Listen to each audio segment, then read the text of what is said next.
Part 1. The Age of Simulated Selves. The Collapse of Linear Identity and the Rise of Temporal Hacking. Chapter 1. You're not who you think you are. Why identity is an illusion. How your brain runs on cached scripts and the death of linear growth. You are not who you think you are. That may sound dramatic, but it's not a metaphor. It's a neurological reality.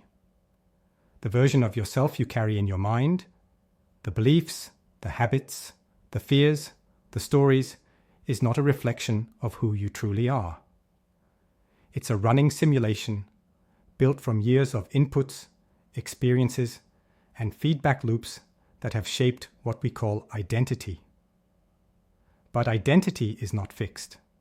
It's not even real in the way most people believe. Most personal development models operate under one assumption: that you need to improve who you already are.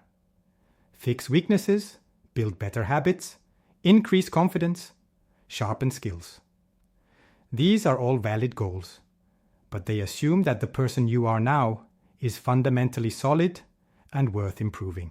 This book starts from a different place. What if you're not meant to improve who you are?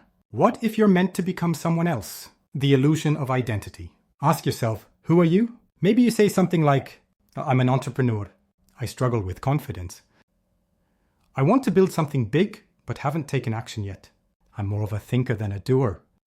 I've had setbacks, but I keep pushing forward. These are all labels, stories you tell yourself to make sense of your life. But they are not facts. They are interpretations based on past experiences filtered through emotion, memory, and perception. The word I itself is just a placeholder, a container for whatever beliefs you currently hold about yourself. And those beliefs were programmed over time, influenced by your parents, your teachers, your first boss, your worst heartbreak, your biggest win. None of these moments were permanent, yet they shaped your mind. They defined your limits.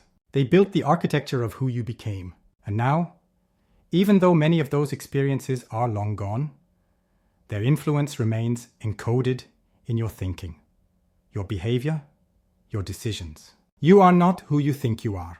You are who you were trained to be.